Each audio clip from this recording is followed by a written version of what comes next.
So today we're spotlighting a dream chaser who's turning his vision into a reality. Today we got Chris Nurthen, aka SweetNur. SweetNur. How do you say it? SweetNur. SweetNur. Oh, just so like yeah, put some sweetener in your life, man. SweetNur. Got it. What's the story behind SweetNur? How did that come about? Well, my brother and I were the Nurs in college in the Navy locker rooms, Big Nur and Little Nur, and I played a lot of guitar in the locker room, and just kind of established, I guess, like SweetNur, kind of like playing sweet music. I don't know, it just kind of became my nickname, and then Gotcha. I just let it become our whole brand. I just love to play on words for marketing, Yeah, gotcha. Put a little coffee, cool. Coffee. 2015 Navy grad, senior of 14, was a D lineman of 260 pounds. What are you weighing nowadays? I was 270 actually. 270. Now I'm probably 235. 235. Okay. Gotcha. From Philadelphia, Pennsylvania, now residing in Memphis, Tennessee. Was a surface warfare officer, and you still are in the reserves, right? Mm-hmm. But now a singer-songwriter. Check him out on YouTube, his page. A food truck entrepreneur. Yes, I saw your food truck. It says home of the iron pie. What's an iron pie? An iron pie is like a gourmet pressed sandwich. We take 2 pieces of bread and a flavorful concoction of either savory or sweet ingredients, and we press them between 2 pie irons that are square irons over a fire. It's a camping tradition I used to go camping up north in Wisconsin with my cousins, and we used to make them, and then it kind of evolved over time, and my wife and I started a little farmer's market stand with them, and then found a horse trailer, took some CB friends of mine, and we converted it into a food trailer, and it was going to be our runway to sustain for the family while we pursue music. Awesome. Well, cool. So doing that, and also mortgage lender, helping veterans find homes. So getting into that's a good place to be, just to understand how that works, right? Certainly. But singer-songwriter on a mission. You're launching this house show tour this October, so next month. That's right. And you're actively seeking some sponsors to get you going there. Lots of resilience, creativity, faith, immersed in the fatherhood, full court press, right? So sure. We'll get into your story, but before we do that, let's hit some memories. Nate Otto, 2015 lineman. He remembers your musical prowess around the team. And school began at the prep school, like back at the prep school you were doing it, and actually recorded the national anthem for Nap's graduation. We did do that. I totally forgot. Played in that? Yeah. He was always destined to be the father of our class. That's what he said. He said, we always said he was 22 going on 40, meaning the guy wrote Josephine, which is one of your songs, right? It's for your daughter. Before you even knew your wife, Carrie. Yeah. Nate used to call me Clark Griswold. And I actually took that as a compliment. I was very honored. Nice. Cool. Next one, Johnny O'Boyle. Wide receiver, 2013. He said that you started dating his sister without his permission. What? Maybe. We might have had a date. She was a lovely woman. I didn't deserve her. Gotcha. Next one, Pablo Beltran, who's punter. You had a blue acoustic guitar. But our baby blue was my Fender, because it's a blue Fender. I'll show you. It's still sitting here. Gotcha. This guy right there. See it. But we got another one from Pablo. He said you had some rap battles with Aaron Davis. I did, and we won. I used to crush Aaron Davis in rap battles. And I hope Aaron hears this. Awesome. Mike Huff, 2014 linebacker D-line. He said, when I think of Chris, I think right away about the time a bunch of us threw a change of clothes in the car, headed to Philly for my brother's graduation party from my parents' house. Had a bit of a party going on there, but you brought your guitar and ended up playing for the whole party. It sounds familiar. I mean, it sounds accurate. Yeah, a bit of a theme there. Next one. And really, the last two. These are a little bit longer. Is Ben Trabello? Ben Tamburilla, Tamburillo. All right. 2016. 2016 lineman, offensive lineman. I remember my freshman year when Chris played music, but not really to what extent. I was checking Facebook one day, video popped up of Chris in Smoke Hall playing Ho Hey by the Lumineers. And a monster crowd was listening to him there at the Naval Academy. He said he crushed it, had everyone stomping, clapping, and it was like a Wednesday night, which is not like the easiest time or place to draw an audience, but you did that. I remember being super impressed with the dude in the locker room, what he was doing. He had brought this up to you, and you showed him like a ton of great music that you've been writing over the years. Some of the songs that he still listens to, 18, and Song About Kyle. I think we're close to him. He said at one point, Zach Brown band and Third Eye Blind were coming to play at the Academy for the Brigade. And there was a contest. You could submit a video. If you won, you'd get to meet Zach Brown, hang out with him before the show. You needed some backup. So you asked him and a couple other guys to come to Ricketts and play one of Zach's songs for the contest. You quarterbacked the whole deal because, you kind of knew what you were doing, but y'all ended up winning. Yep. Right? So that's pretty cool. We met Zach Brown and got to hang out. Zach Brown at the time was doing a Zach Brown barbecue. We would do a eat and greet where you could hang out with him before the show and he'd do his own barbecue. And he just would talk to us. And so the Academy held that for everybody. And we sang the song Natural Disaster, me and a couple guys from the team, Natural Disasters, and the Zach Brown song. And we got in. And I'll never forget what Zach Brown said because I was at the time thinking I'm going to pursue music. I'm going to 5 and dive, swell it. Yep. And I'm going to pursue it. So I was asking Zach, like, hey, man, what would you do? What's your advice and stuff? And I'll never forget he said, just have no plan B. I think that's, Zach Brown and his crew was probably traveling and playing, gigging for 10 years before they broke out with Chicken Fried. Maybe longer than that, actually. Yeah. And I remember asking them just how did they stick, how did you sustain the will to keep going and whatnot? And they just didn't have any plan B. They had no other choice to keep going. So I try to remember that all the time when I'm trying to pursue this. Because I can't really have a no plan B. I don't want to be reckless with my family and stuff, but I try to stay close to that as best I can. Gotcha. That's cool. Let's see, last one, George Jameson, DB of 15. The first time I heard Chris play was during football camp, talent show, our plebe year.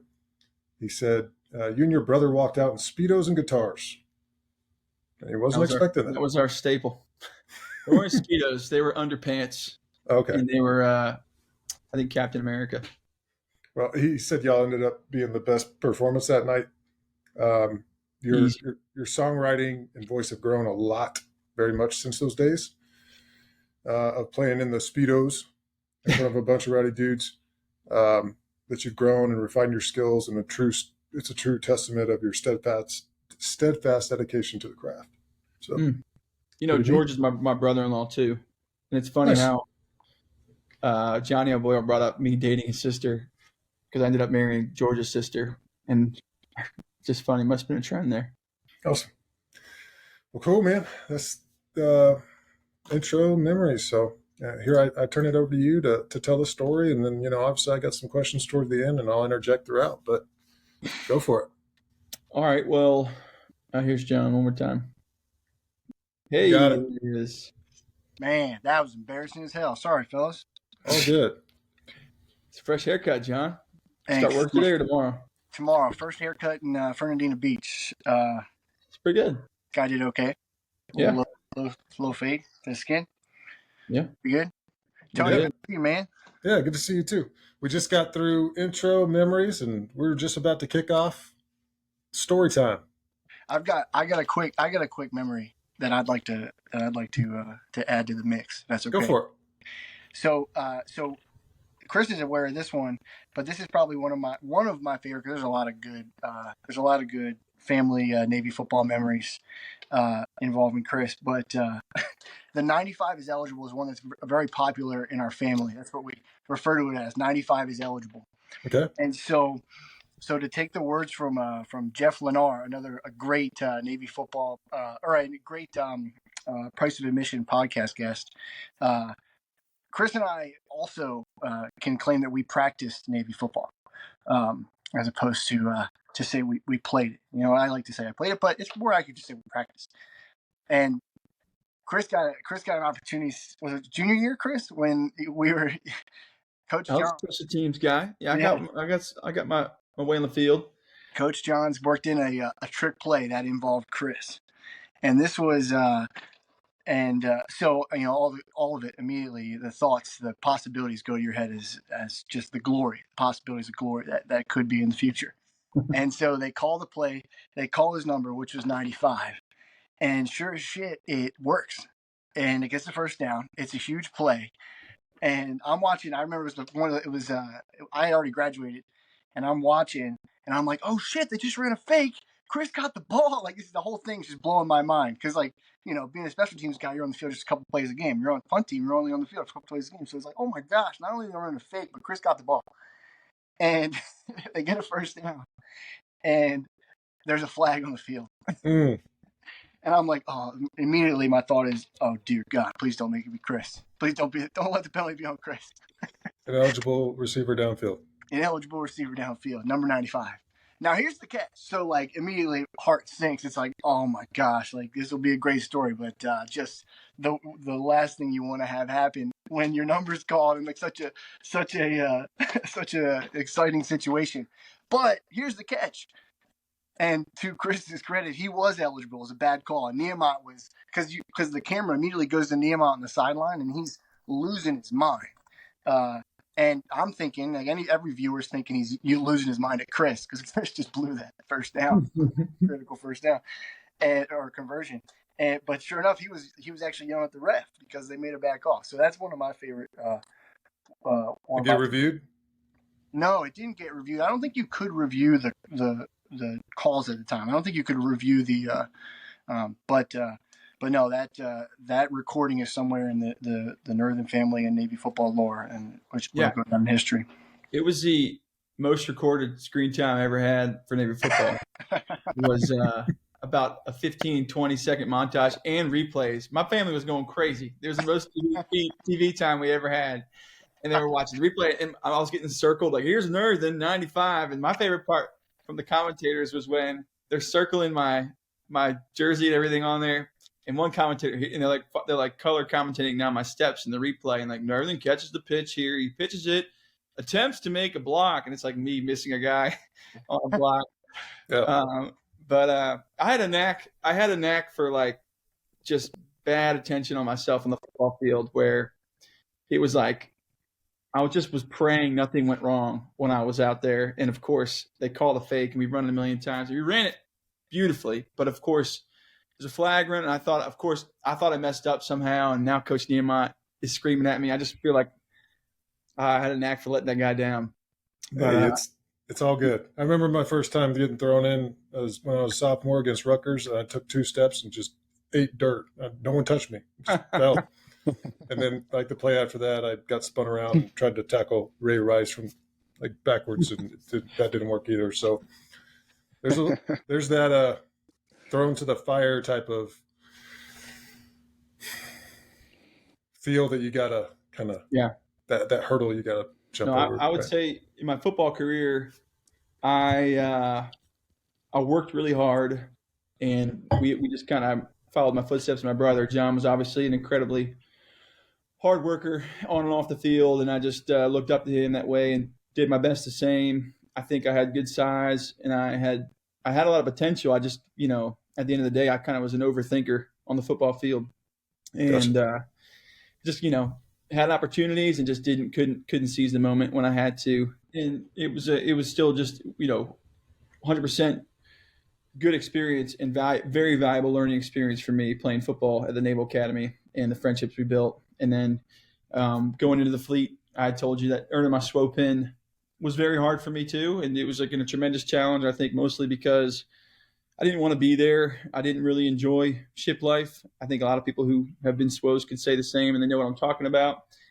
But when I finally had to just buckle down, like you couldn't skate through boards. You were getting murder boards left and right. And maybe on some ships, but on my ships at least, they're very high functioning ships, and they held very high standards. And it just put me through the ringer again, where I just needed to buckle down and truly immerse myself in this knowledge that is the surface warfare and that mission capability. I had to immerse myself in it, had to truly apply my entire brain to text and experience and application and reps and reps and reps.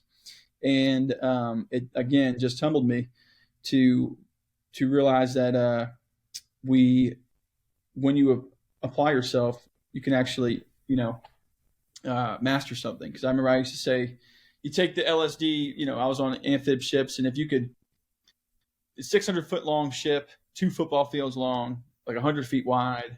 And I couldn't tell you when I stepped on the aboard for the first time, I couldn't tell you what LSD stood for. And then 2 years later, if you flip that ship upside down and everything, little nuts and bolts fell out, I could tell you where every part was supposed to go and why it was supposed to be there. And again, I've learned in those couple of years at sea, okay, so if you can immerse yourself and apply your brain to something you don't really enjoy, imagine what you could do to something like a passion you have. And that was that songwriting and music. And again, I always knew I wanted to pursue music and pursue that as a career. I think a younger side of myself would have said, yeah, it's just going to work out. I'm going to go out to go leave the Navy, and I'm just going to become a rock star. What the Navy taught me was, no, it doesn't work that way. You have to pay the price. And then I learned how to pay the price in the Navy. So I basically took a Navy surface warfare training plan and mimicked it to be a music development plan, where it was I hold a whole 52 weeks, big Excel sheet where I just listed every aspect of the music industry. And it was writing, co-writing, performing, live sound, live gigging, recording, producing, networking, showcasing, you name it, building a band, all of those things. And I basically built a training plan over 52 weeks. And that was going to be my first immersion into the music industry. And I was going to apply the exact same principles I learned as a SWO and as a football player. And where I got tripped up was the Navy taught me to be results driven, because we could put a whole ship together. You can get every department, and an admiral could come down and give you some bonkers order or bonkers mission that we didn't think was possible. And then when you find a week later, we pulled it off somehow. And I was always watching a table, a discussion happen, a brief happen, a plan put to place, personnel put to the plan, tasks executed, mission accomplished. So I said, okay, cool. All I got to do that is for the music business. I'm going to put a plan together, put a team together, execute the tasks, and we're going to be huge. And this next phase of my life, in the last couple of years in pursuing this music career, has taught me to love the process, not love the results or be results driven. You got to be process driven. Because if you, I'll tell you, if you look at my numbers, if you look at the optics on social media and stuff, like our followership is pretty low, and et cetera. But I think if you look at the process we've been through, the strides we've made from the beginning and the foundation we've built, that's where I have to remind myself of the success we've had. And while I think we're at a slow build, we're at a very steady build, and I have had some invaluable learning in terms of not only in the music industry, but also in a business startup, because that's what we are. That's what I am as a songwriter. I'm trying to create a healthy business around my music, bottom line. So now I'm trying to take every aspect of my product, that is the song, and market it and put a business around it. That includes capital, raising capital. That includes sponsorships over tours, and includes collaborating and marketing with other companies and trying to find your way and trying to make a way. So it's been, on top of the co-writing and mastering the craft of songwriting and performing. That in itself has been a challenge, but also building a business around it. It's kind of like, being a business-minded artist. And I owe credit to the fleet, the Naval Academy, our network, our people that have just kind of enlightened me of how to be that person in this industry. I obviously got a lot of things to talk to you about with that, because it's really cool. I think I mentioned earlier, but man, if I had your skill set, like you've got, like that's what I would try to do, right? Because I'm all about it. I love music. I got to take you back though. I want to know more, and I want your fans and listeners to know more about how you were raised. When did you grab the passion of music? Like, tell us more about that. John and I were raised with our younger brother and older sister outside of Philadelphia, PA.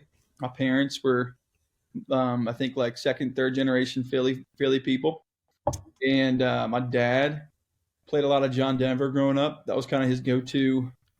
We had a big CD player in the house, connected to the house sound, and it was very So you normal. got a song called John Denver, so that kind of Yeah. hence that one. I have owe a lot of tribute, a lot of credit to him for many different reasons. But my dad would play John Denver, and then he would have a guitar, and when he would sing, he'd sound a lot like John Denver, and he kind of reminded me of myself as I kind of grown into myself. But he was a lot like me, playing guitar in college. He was a baseball player and a football player at Cornell University, and ended up going to play some minor league ball with the Yankees and the Expos. And so he had a really cool career, and didn't, go into the music industry at all, but certainly was a major influence on us. So I owed to my dad kind of like my skill and talent, I think, as a performer, but I owed my mom credit for the taste of music. I think my dad has good taste in music for sure, but my mom, I remember in sixth grade, I was big into like Blink-182 and Backstreet Boys. Like it was a great mix of pop and suburban pop. But entering sixth grade, I remember my mom got me a CD, and I'm like excited because I love getting CDs and music. This is back in the Sam Goody days. If anybody remembers going to Sam Goody, but in the mall, who knows what a mall is? But my mom got me a CD, and I opened it up. It was Beatles One. I'm like, what the shit is the Beatles? Like, what is this? Mhm. And my mom, I just tell, she's like, just try it out. And I remember playing Beatles One, and I just was obsessed with it for the whole like year. And I also remember what I How think. old were you during that time? I think I was sixth grade. I remember Sixth how grade. like I always try to trace back the lineage of like music influences. Yeah. And it was sixth grade, and also another major influence musically that my mom picked up on was the Remember the Titans soundtrack. It was a big Creedence Clearwater Revival influence. CCR was on a lot of those songs, and I remember telling my mom, like, Mom, I love these songs, and she got me a CCR CD, and I still was like skeptical. I was like, Mom, this isn't like, I want the Eminem show. Like, what is this? But Yeah, my fifth grade favorite was actually Kid Rock, Devil Without a Cause, big old middle dude, finger on it. With the middle finger on the bangers. front. John was a I huge used to Kid listen Rock to that fan. before football games, baby. Oh It still man. gets you pumped up. Still No gets you doubt. pumped up. So my mom really was great at just feeding me classic rock and really good music. And I remember we went on a big bender of like Beatles One into classic rock, which was a Pink Floyd phase, into a Led Zeppelin phase, into what became a humongous Def Leppard phase, which is kind of John and I's staple as major Def Leppard fans. Low key, awesome band. Not even low key, like they're not just a great hair metal band. They're really excellent band of musicians. But it just kind of evolved that way. And my brother and I used to play a lot of music. We'd have these living room shows in our families gatherings. Every once or twice a year, we'd have a huge family gathering at our house, and it was just our most like highly anticipated event of the year. And John and I and our younger brother Ben, and sometimes my sister Allie, we'd get together and prepare some songs to play for everybody.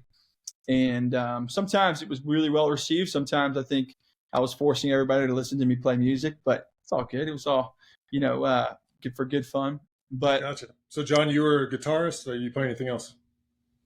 So I played some acoustic guitar, and then I would sing along. But really, it was Okay. Chris and my youngest brother Ben who is the real musical talent in the family.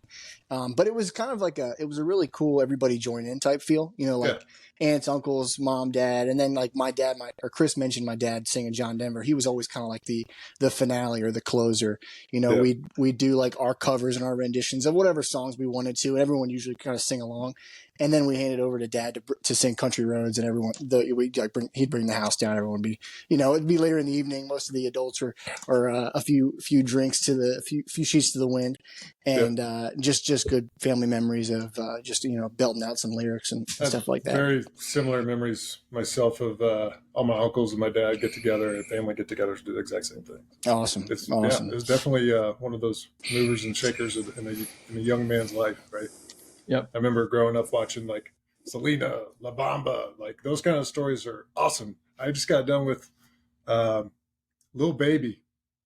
But those are cool stories, like where they came from, where they became, like I just also got done with a recent Joe Rogan podcast with a guy named Oliver Anthony. Yeah, you know what I'm talking about. The guy that just the Richmond from north of Richmond, that guy. Yeah. If you haven't listened to that, you should. There's actually I had a fun memory out of that I thought would be fun for you. He was talking about, the song or whatever. He actually recorded that song on an Android iPhone. It's crazy. Yeah. Android iPhone, not even in a studio.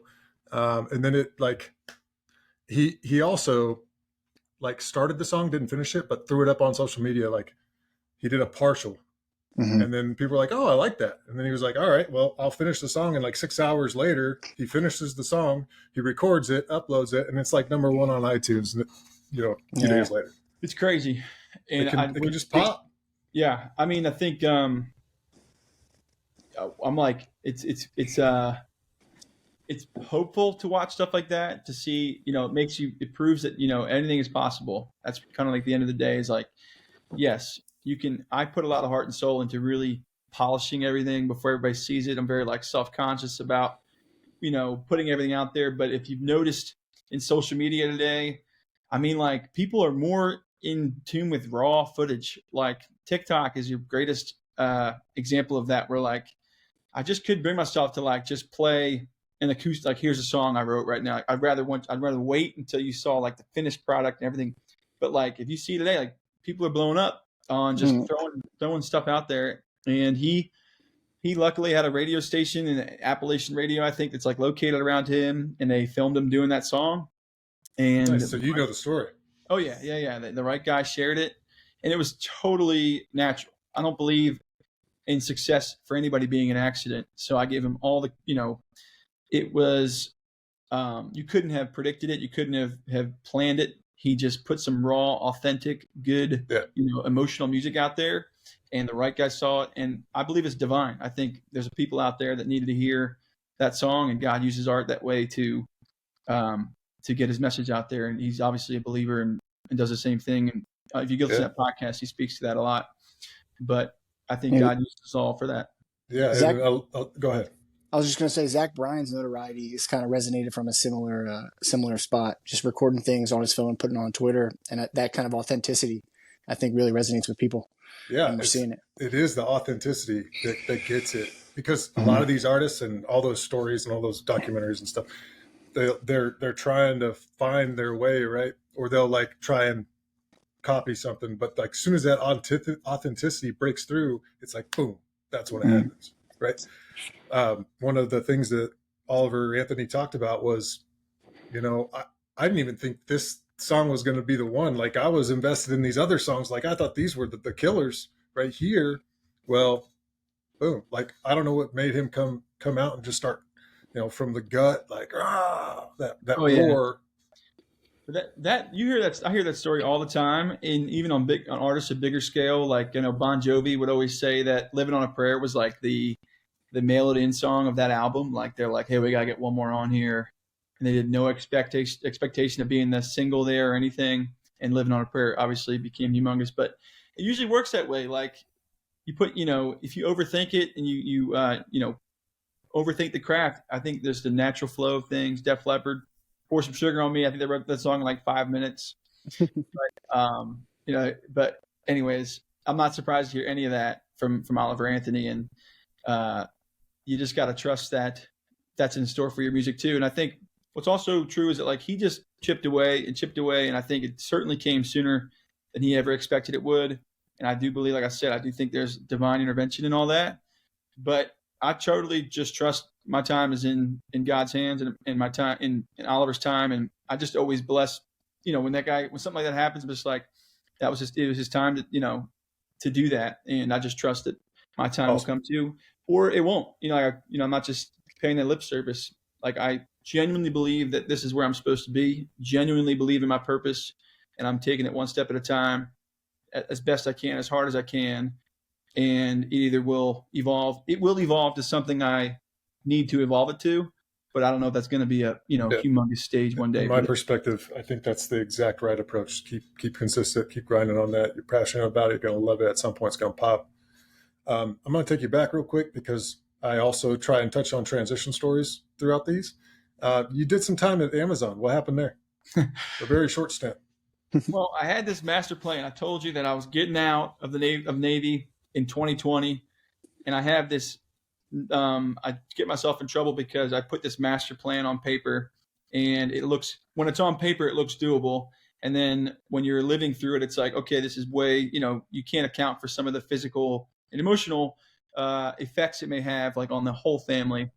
But I had this plan. Okay, I said, Carrie, we're going to take this food truck. We're going to move to Memphis. We're going to move in with your family. And we're going to take a whole year. I'm going to immerse myself in this music development plan I made, and we're going to make food. We're going to make iron pies. We're going to do house shows, and we're just going to make it work. And on paper, it looked good. It was around the same time COVID was ripe. It was like March 2020. We had just had our second child, my first son, my only son. And we were getting out in the spring of that year.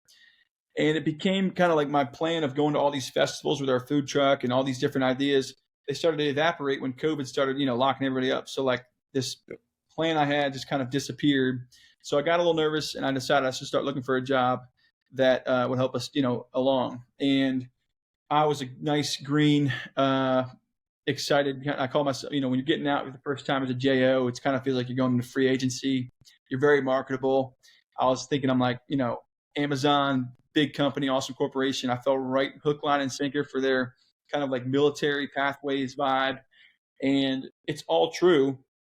I see now why they recruit folks in the military, because ultimately, if that fulfillment center could have a propeller, it would have been a warship. I was a division officer again, 12, 13-hour days, super high volume. Amazon's a grind.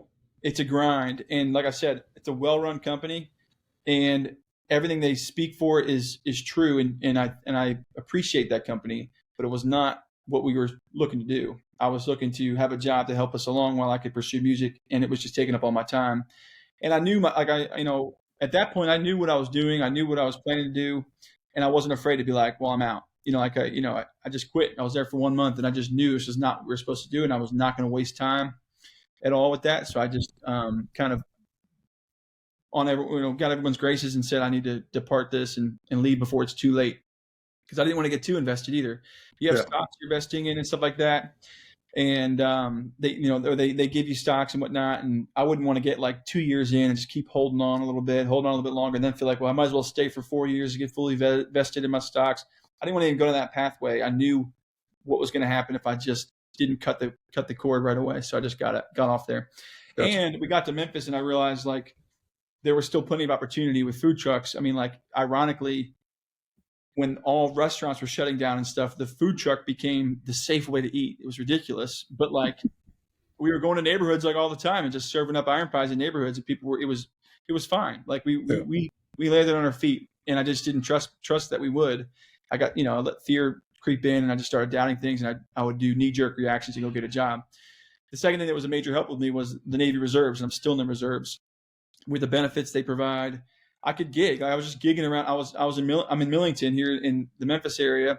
There's a Navy base here. There's a Navy installation where there's always support needed. So I just came into my reserve center. I was like, hey, I'm pursuing this music thing. I'm trying to start a business. I'll take any work you can get. And little things dropped here and there, and I'll just get a drill pay here, drill pay there. So we were making things work. I mean, like I was like gigging in the reserves, and it was really fulfilling. I enjoyed the work I was doing, and it was giving me that luxury of pursuing the development plan I had for music. And it was we gained a lot of ground in that first year. And what I mean by ground, I mean in that foundation. Like we found a team here in Memphis. I befriended a really good music engineer, sound engineer, a really good band, some good co-writers, and like there were some major building blocks that we were able to accomplish in that first year because of the reserves and just because of the freedom I had, the liberty I had. And again, Yeah, that was one of my questions. How'd you go about building that band? How'd you put that team together? I really do enjoy networking. I really have no problem getting in front of people and just telling them what I'm doing because I believe in it. I don't have any doubt that what I'm going to show you is worthy of your time. So I go in front of people and I don't know, I just kept sniffing around. I knew one person who wrote a good album here in Memphis. I had a cousin here that went to University of Memphis. She said, "Hey, there's this guy. He's really a good singer songwriter. Just put an album out. You should meet him." And I was like, "Yeah, let's do it." Got coffee. I asked him who his software engineer I asked him who his sound engineer was. The guy who produced it said it was so and so. And I was like, "Cool, can we meet?" Like, and one thing led to another, and I just would put myself in situations where it would, the networking was beneficial. I remember doing a Christmas show. I was getting vocal lessons from a girl here in Memphis, and she does a Christmas show at this Memphis rock club called Lafayette's. And backstage at the Christmas show, I just did like one song, like I emceed the event. I just took the opportunity. Backstage was a girl named Tracy De Leon. She lives in Nashville. I ended up writing, one thing led to another. We started writing songs, and I think we've written 4 or 5 songs, and they're probably my best songs I've ever written with her. And like little things like that, little small victories of meeting the right people, opening the right doors. I continue to say God has just allowed this plan to happen, and never in the way I planned for it, just the way Oliver Anthony did not plan for it. Doors are opening, and slowly the plan just continues to sustain day by day, just with God's provision over it. Awesome. That's a beautiful thing. You ever get on a stage in Nashville? Yeah, I've done a few shows. I do some rounds in Nashville, and my band had our first like Nashville debut earlier this summer. Awesome. That speaks to, again, there was just in this development plan, I had a lot of showcases I was going to. In the music business is just like any other industry in terms of like the marketing and the networking business side of it. There's conventions, there's conferences all around, there's networking conferences all around, industry professionals meeting artists and people trying to make it in the music world. I was going to a lot of those, and I just kept meeting people and like, trying to stay with them build a relationship and a really cool Navy football relation here. So one thing led to another. Friends of friends, keep talking to people. We get to Nashville. I'm talking to people, writing with people. And I go to this showcase with a friend, and she introduces me to the guy who put the whole show on. And he's this like major producer in Nashville, just super storied career. And just, one of a legend in the area, and super well connected and gifted at everything. So he introduces me to him. "Hey, what's up, man?" I just give him a quick background story. Went to the Naval Academy, and he says, "Oh, you went to the Naval Academy?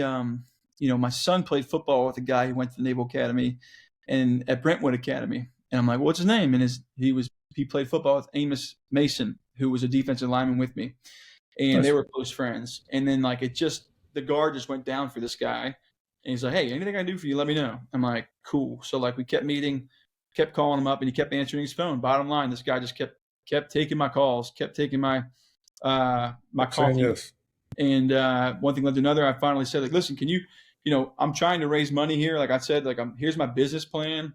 Here's my model for how I think we can build a healthy business around my songs. Here's my 3-year plan. Here's my 6-month goals. Here's everything. I'm trying to raise capital right now. We're in like a seed stage. Granted, we raised the capital. Would you want to produce one of my EPs I want to put out? And he was like, "Yeah." And one thing I think was really special is he looked at me. He's like, "Nobody's doing what you're doing here in Nashville. There's not an artist out there that is approaching it with the business mentality you are." And he wasn't the first person to tell me that, which has always been really reassuring to me. That like, again, I'm behind in terms of a lot of artists out there. Like I joined this whole industry when I was 30 years old, and I've been writing all the time. And I think I was writing good songs and everything, but at the same time, like I just had 10 years behind some of the folks who moved to Nashville like out of high school. My edge was I had this mature approach to doing this business, and just being a slow and steady grind, and trying to take a business minded approach to it. Again, knowing that this is a game of will. Like if I just chip away at this and chip away at this and chip away at this, one, it's my passion. I'm never going to, I'm not going to lose sleep over trying to get better as a songwriter. a two, something will break. One small break, two small breaks, a bigger break, a bigger break. That's kind of like my mentality. It's the way it's been for the last 2 years, and I'm just continuing to do that. And like I said, God's continued to just allow it step by step. It's awesome. I asked the Nashville. I went to Nashville for the first time over the summer. It was like paradise. Yeah, One of your songs called Paradise. That's actually the one on your first EP that I liked the most. nice. But yeah, it's like the Vegas of music. It is, and the only one I can think can compete is if you've been to Austin, Texas. Oh yeah, that's where I grew up. Austin claims that they're the live music capital of the world, and there's something different about Nashville, man. it's cool. It's no doubt. It's very I purposely chose to come to Memphis because I wanted to be in a smaller market. It's kind of like if you're an actor and you move straight to LA or New York City. I think it's a small fish, big pond kind of vibe where I chose that we could raise our family here in Memphis. We have a lot of family here. We're close enough to Nashville, and I'll come to Nashville when Nashville calls me, kind of thing. And I'll just keep making my way in there. But yeah, certainly when I go there, there's a tremendous amount of talent. It's the city. The city holds the greatest songwriters in the world live in Nashville. It's just kind of like and so I'm all over the place now. But one thing I'm trying to always smartly find a way to continue this, trying to smartly find a way to continue to develop the plan, and looking back, reflect on each year and see what was missing. How can we do better? And one thing is ultimately, I need to eliminate this master I'm serving at, the job. I need to eliminate, the ultimate, the money, what provides for our family. At the time right now, it's, Navy work, reserves work, mortgage lending. Those things help keep the lights on for our family, but obviously they take, I earn that money. It takes my time away. It costs me time. And one way we're going to shift this year is we're going to get off these Navy orders, and I'm attending Belmont to get a degree in music business. And I can do that obviously through the Navy and get a stipend for it. So it allows us to get some income and allows me to work in the field I need to be working in. At least the day job technically is school, and it's at least at the craft I want to be trying to develop anyways. So we're going to continue mortgage lending. And I do love that. And I want to continue to do that for the rest of my life. And I think we've identified that we can do something like mortgage lending and real estate and music together. I think they both they kind of work well together, especially my audience. And I can always work off each as a mortgage lender and specialize in the VA loans and being an expert there. And as a songwriter, I just think in a weird way they can work well together. I got to take you back one more time. The Taylor acoustic guitar. Why the Taylor? Why did you choose that one?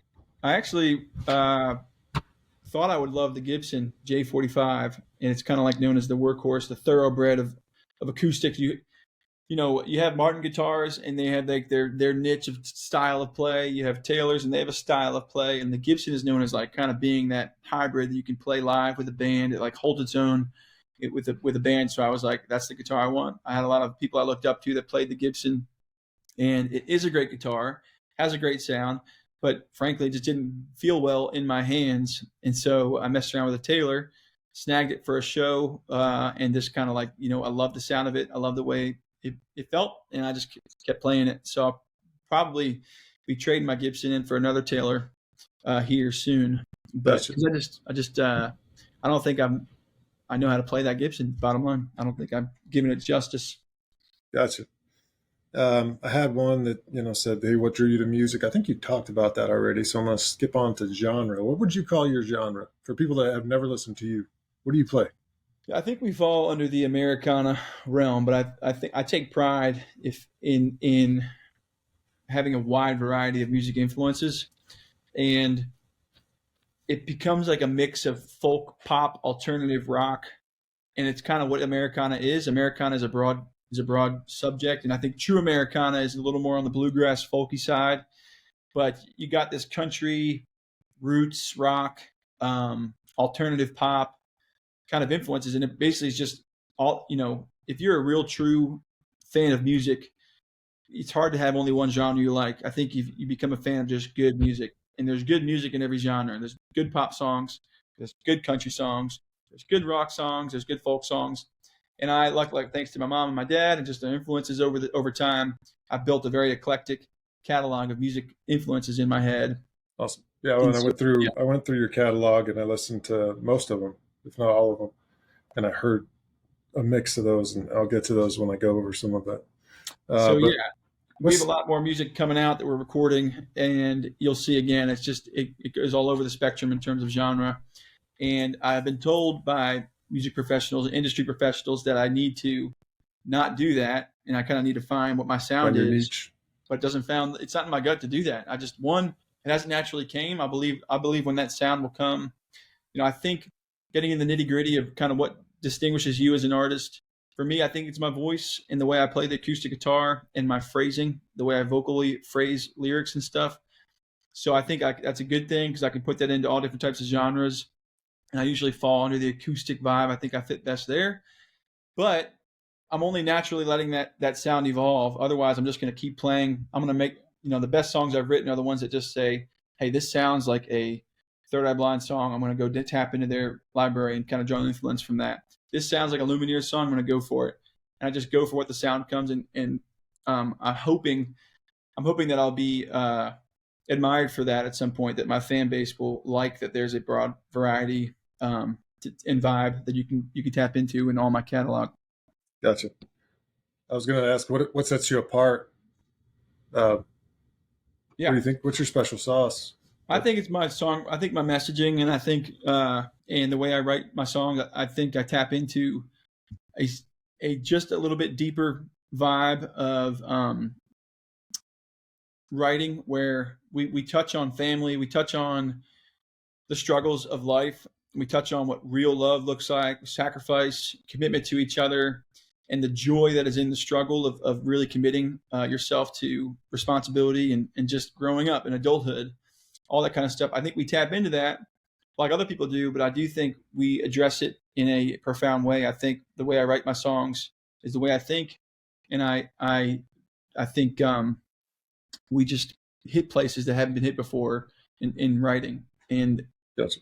I could speak a little more to that, where like you have to have a well-rounded song. I mean, like to distinguish yourself from everybody else and all the noise out there, you can't just have a really good voice. You can't just play really good guitar. You can't just have really good lyrics. A well-crafted song is well-rounded. You got to have a nice hook, a nice melody that gets your attention. You got to have the lyrics got to be saying what everybody has said all the time, but just in a unique way. Or you need to be saying something that hasn't been said before. And you have to sing it well, or you have to sing it in a way that's just unique enough that where people like it. And I do think we have that. I think I have a little bit of all that. There's a blend of good songwriting, good melody, catchy hooks, but also messaging that hasn't really been talked about, and sometimes talked about, but just in my unique way. And I think the way I want you to listen to a song, if you hear me for the first time, I want you to say what is a good sign of like a good song is that they really like it, obviously, and they try to put their finger on who it sounds like, but they can't. What that means is you have a slight uniqueness. You don't want to be so far outside the box you can't relate to anybody. But if you're like, man, it kind of sounds like Jack Johnson. Man, it kind of sounds like this guy, Stephen Day. I kind of hear David Gray in this guy, but you can't put your finger on it. That means I've identified my own sound. But you're getting related to people that have really accomplished themselves, really established artists. That's kind of like a way of vetting. Okay, so like I'm on the right track here, and I'm kind of coming into my own. Gotcha. So, yeah. So you write all your songs. What's your approach to writing those songs? Like, where do you start when you start a song, or is it just like out of nowhere? I'm just going to start writing. I just had this idea. How's that work? I just come out of nowhere. I think I think on things a lot. I'm a really, really deep thinker, and I reflect on things. And like I said, back in the football playing days, at the end of the day, I just kind of overthink, and I just ponder things. I ponder family and as a father. As a husband, there's just some really profound, fascinating things that we do as humans, our human condition. And sometimes one of your songs? Yeah, that is one of my songs. It's one of my favorites. So you listen to Human Condition? Yeah, I'll get to it. I mean, sweet. My favorite songs was number one was Human Condition. Cool. It's got a nice tempo. There's that pause for effect when you're talking about phrasing. I think that was definitely apparent. Was there something in your life that triggered you to write that song? yeah, I just was reflecting on myself and just like, this is like a side note, but I think therapy has become like a really cool thing to do in our day and age. Like everybody has, like I haven't gotten therapy myself. I want to, but you're starting to really hear profound things in people's writing, and it's almost like you can hear their therapist in like the prognosis they've discovered in themselves, and now they write about it. And Yeah. sometimes I get psychoanalytic on myself and realize, like, when I do that and something appears to me, like an answer appears to me, usually I'm like, my natural thing to do is to put it to song. And in many ways, the answer is delivered to me with a melody. And that's why, it goes back to me thinking this is a calling, this is a divine thing that I can't unhear it. I don't do it myself. It just comes to me in a lyric. It comes to me in a melody. Yep. And if I like it, I log it. And either if I have the opportunity to go right at it that day and write the song, I do. Sometimes I got to table it, put it on the shelf. And when I have a co-write coming up or something it's coming down the pipe. That's kind of how it works for me. best slow song that I heard. I like the Deep Sea Diver. Thanks, man. I thought that had some good sound immersion to it. Yeah, Like you were kind of consumed by the sound around the lyrics. absolutely. Big sound guy. I like that kind of stuff. Other Side, maybe the Other Side. Like that one. That was good. We can touch on that too. And then Misunderstood's one of your bigger ones right now, right? Mm-hmm. Would you say? Yeah, and I'll have to admit that I know my music link is out there somewhere that you're listening to, but technically some of those are unreleased. So I'm glad you got to hear them because some of my best work is in there that we haven't released yet, and we're about to get produced. But it's still great. So Misunderstood is probably like one of the more popular ones that we've released. And yeah, I wrote that song. I like to say we moved to Memphis, and in hindsight, it was all my imagination, but I just had this idea that people were naysaying what I was trying to do with my family. And I was, obviously I was quitting Amazon. I was leaving the Navy. I was moving my family into my in-laws' house, and we were going to pursue this music thing. And I thought people were looking down on me for that. And I remember going for a run one day, just pissed off. And I just wrote the whole thing while I was running in my head. And I just thought it was because people are just misunderstanding my actions that I'm taking. And I'd rather be misunderstood. If I have to go there, I'd rather be that instead of just some guy that wishes I'd done something that that was on my heart. But my point is, like, a couple years later, that song's been out now, and everybody believed in me. Like, I think it was just the devil, preying on my my insecurities when I was in that uncomfortable place of taking my family somewhere that was risky. And I started to imagine, people looking down on me, and it's just kind of funny how that worked out. But lots of times, what you think people are thinking of you is just in your imagination. You want to hear a critic I got on that one? Some criticism? Yeah. All right. And remember, it's not the critic who counts, it's the man in the arena. Yeah. But, man, you're misunderstood. Damn it, you're misunderstood. Let's hear it. That's one of those where I was like waiting on you to just roar this thing.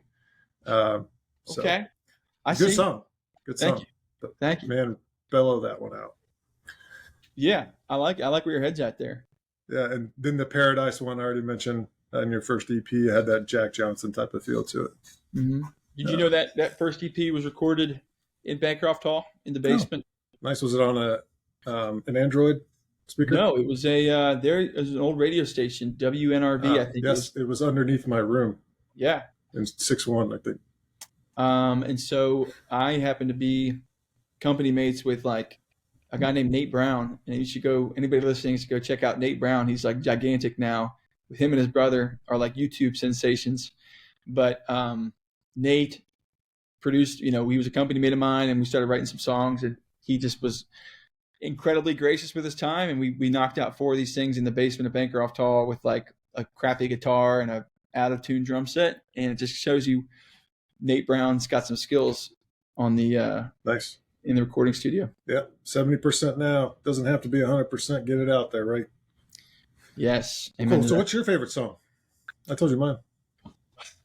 Man, they're my babies. So I mean, they're like my kids. You gotta So pick one. hard to pick one.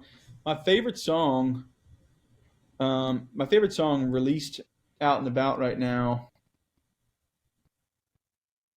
Mm, All right, let's open it to two. all right,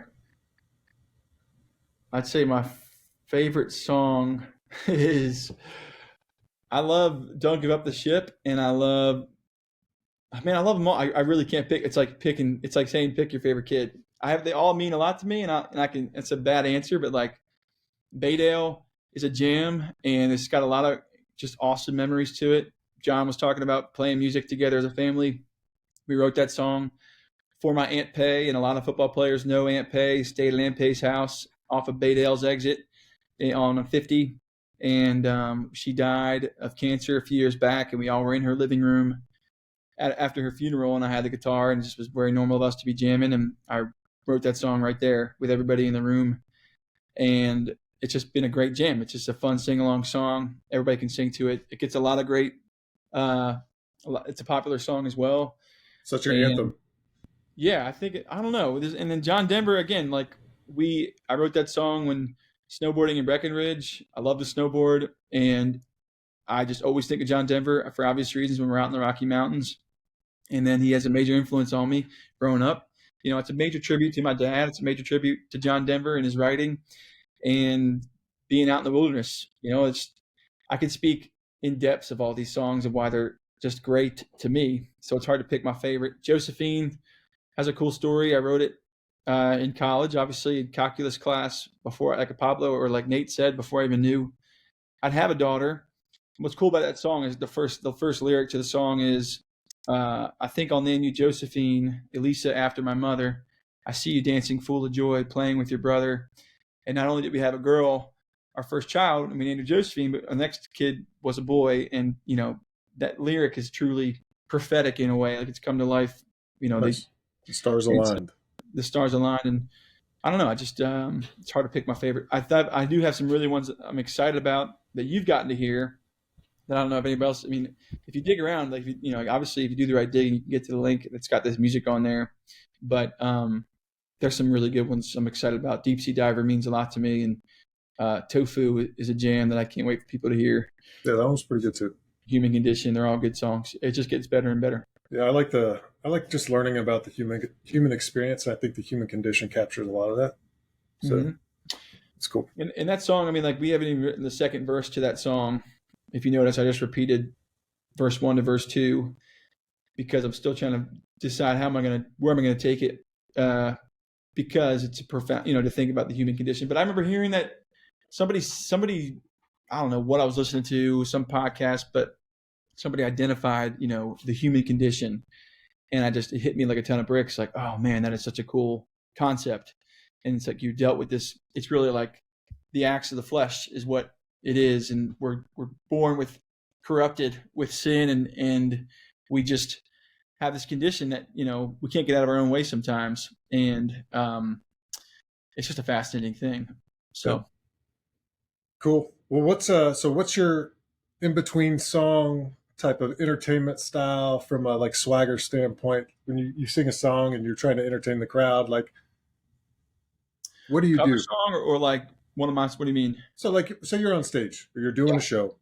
Okay. You do a song, you close it out, and there's like this pause in between songs. Like, how do you work the crowd? Like, or like, how do you just jump right into the next song, or like? It truly is an art. Performing, like I was going back to my training development plan for music. Performing is one of those things you have to work at, and I do think I have some natural skill there. I love talking to an audience. I love to perform. So it's not very hard for me to talk between songs, and because there's so much stories behind each song, it's really easy just to kind of tell the story. But to your point, there is a craft to how you flow a live set, and lots of times I pick and choose what songs just go right into the next song. I think there's kind of a nod to music entertainers that they just kind of open up their set with like 2 or 3 songs and then they start talking. You don't want to be talking too much on the stage. You really want your work to speak for itself. So I had to learn that.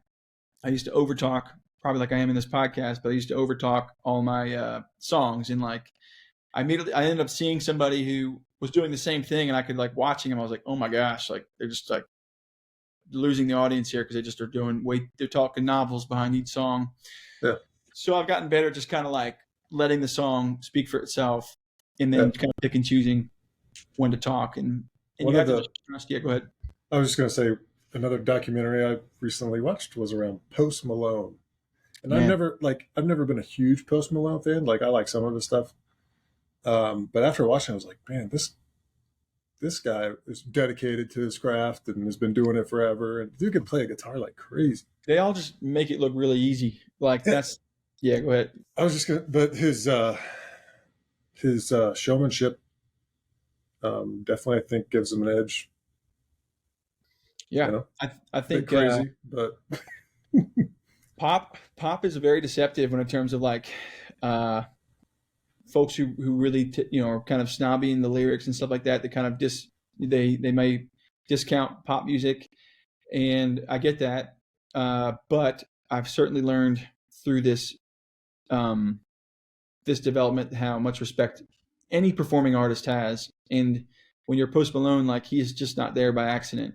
There's none of those guys make it there by accident. They are as good, like they might be kind of playing simple ideas, but they're doing it really well. It's kind of like watching really funny movies. I remember hearing like Will Ferrell, somebody saying once, it's you have to be really smart to make dumb comedy or something like that, where like you can't they make it look so easy, but it's actually really intense. It's really hard, and it's a really planned and poised script they're writing. And it's the same for all sorts of music. So I'm not surprised at all you're impressed by Post Malone. Selling tickets. Well,